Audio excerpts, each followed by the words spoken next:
Before Corazon Aquino became the woman millions would look to as the moral face of Philippine democracy, she was someone history did not expect to lead.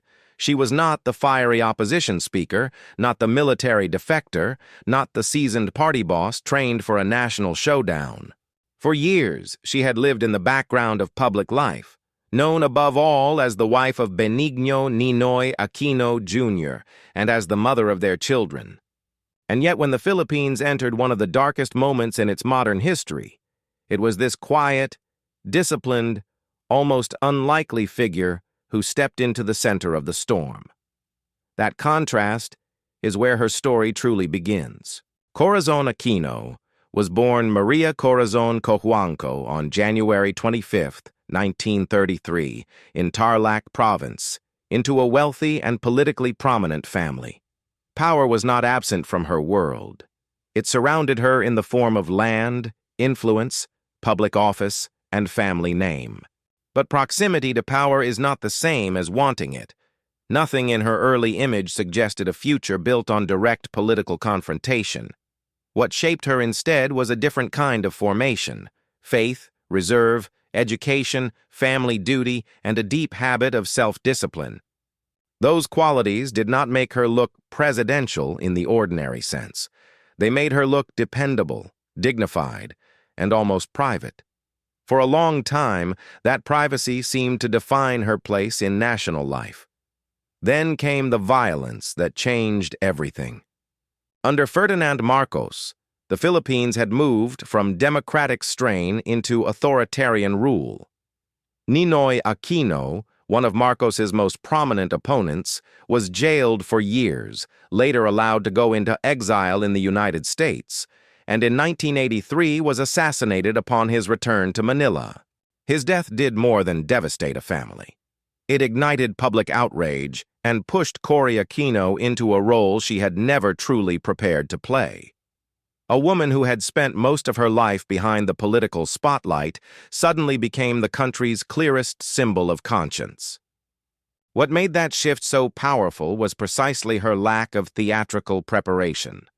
She was not trying to become history's heroine. She was being cornered into responsibility by events that were too large, too painful, and too morally clear to ignore.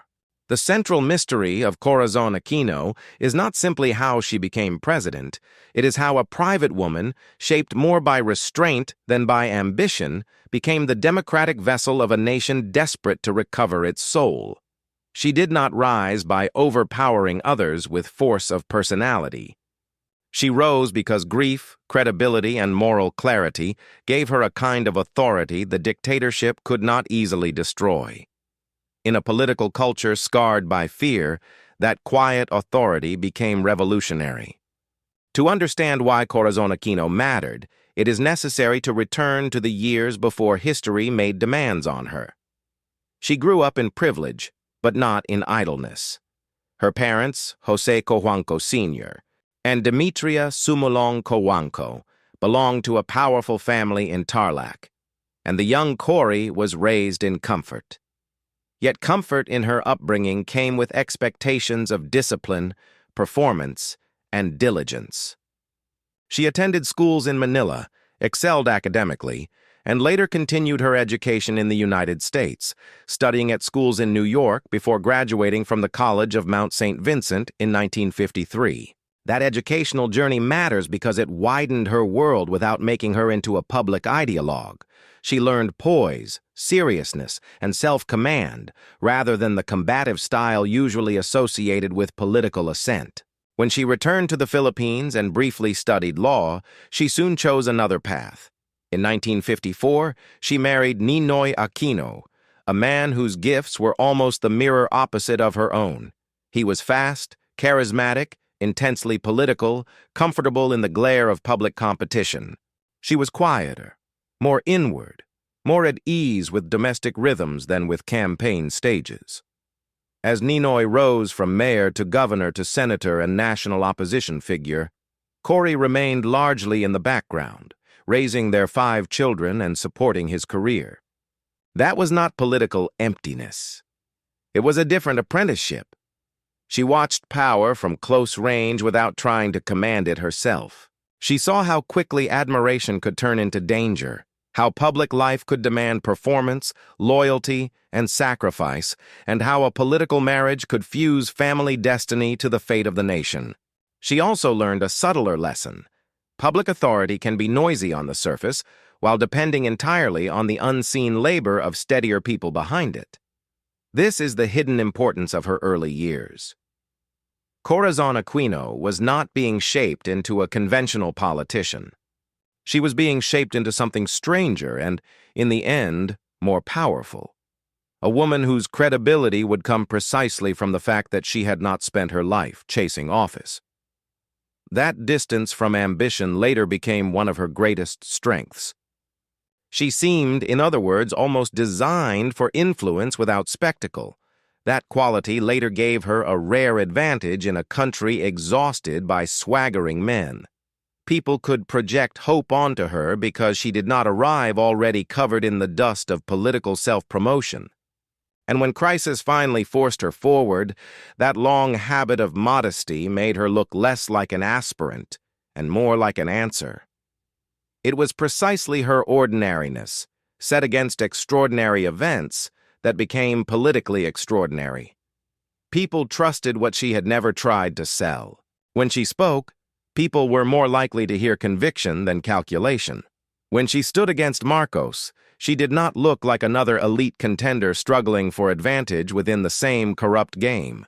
She looked like someone drawn reluctantly but decisively into history by principles she could no longer ignore.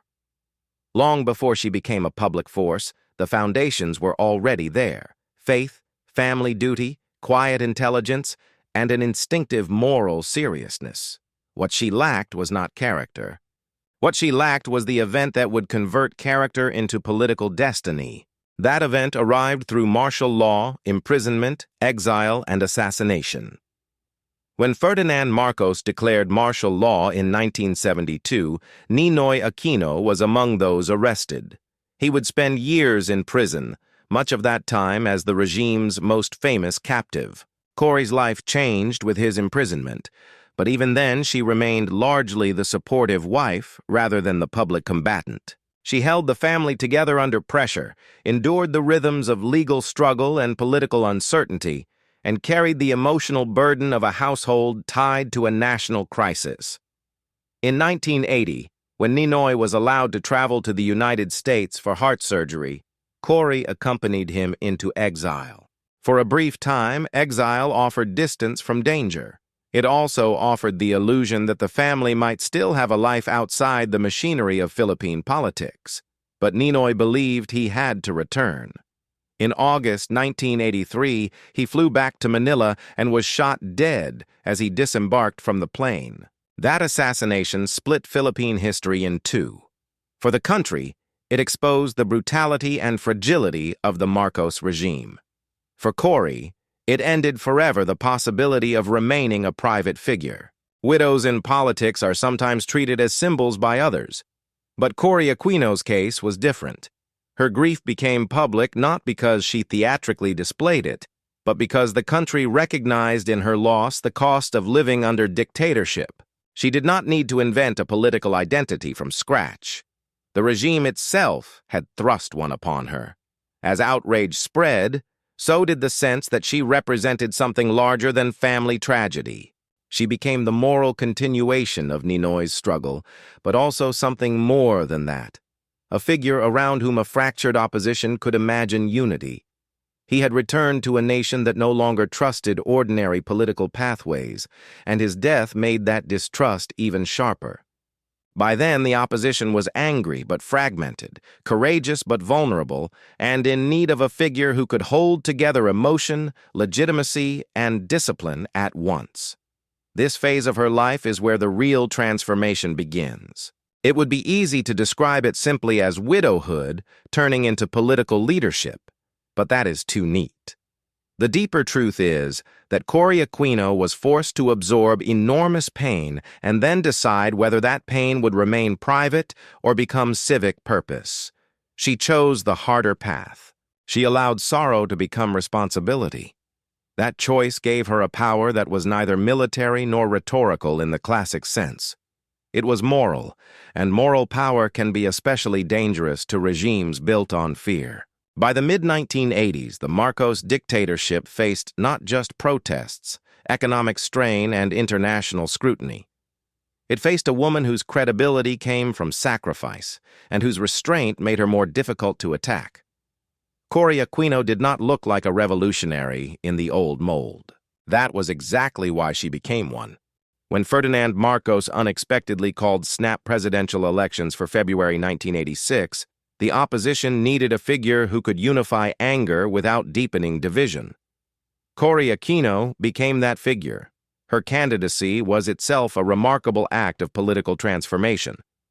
The woman once described above all as a housewife and widow now stood against a dictator who had ruled for 2 decades, manipulated institutions, and drenched the country in corruption and fear. She did not match him in machinery, money, or coercive reach.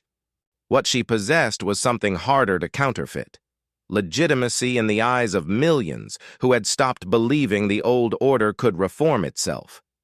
The election was officially declared a Marcos victory, but Aquino and her supporters rejected the result and charged widespread fraud. The country moved toward rupture. Then came the extraordinary sequence of events that turned opposition into revolution.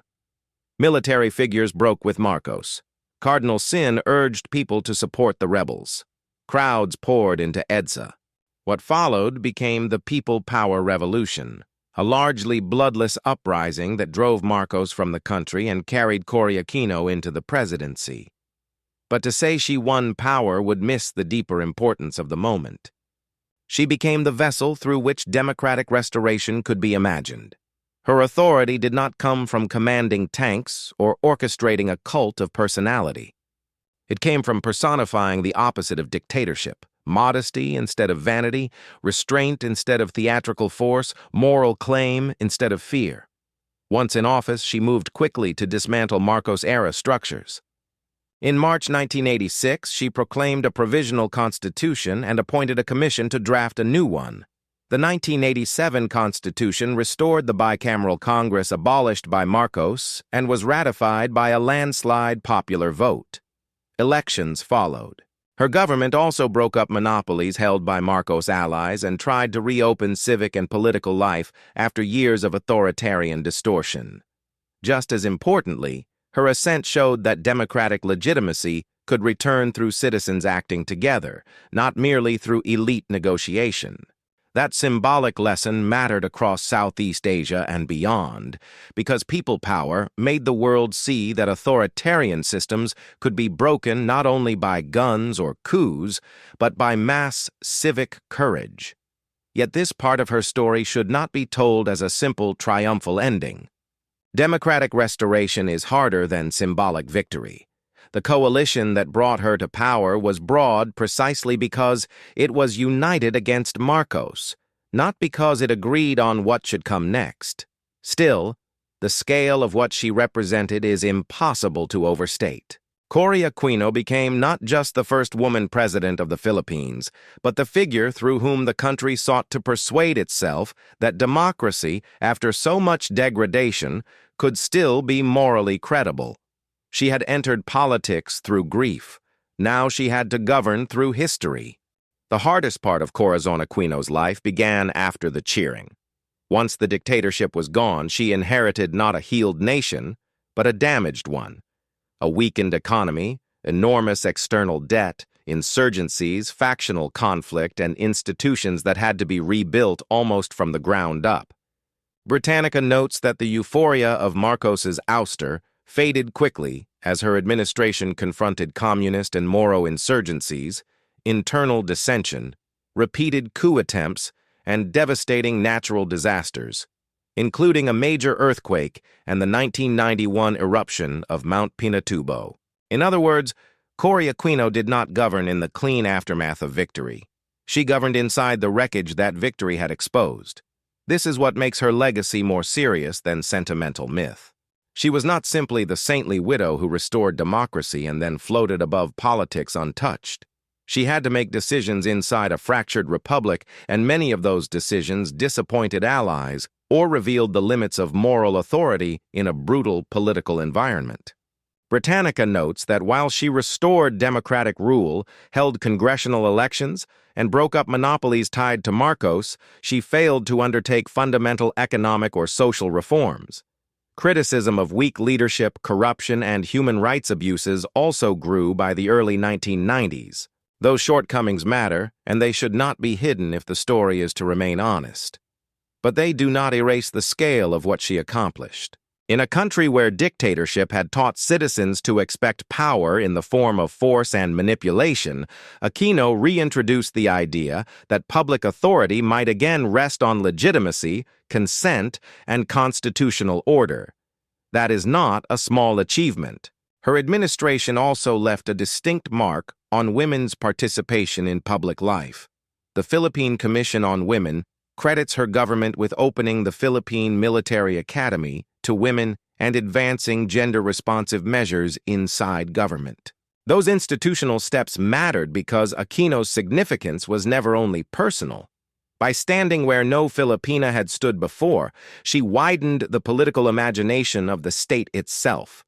Her greatest legacy, then, lies in a paradox. Corazon Aquino was not the kind of leader history usually predicts. She was not forged as a demagogue, a general, or a party machine operator. She came from privilege, but her decisive authority came from loss. She entered politics late, reluctantly, and under tragic pressure. Yet she became the democratic face of a nation trying to recover from authoritarian rule. That is why her story still resonates. She did not conquer power in the classic sense. She humanized it, steadied it, and gave it back to a people who had watched it harden into dictatorship. Even her imperfections became part of the meaning of her presidency, because they showed that democracy after dictatorship is never a miracle that arrives complete.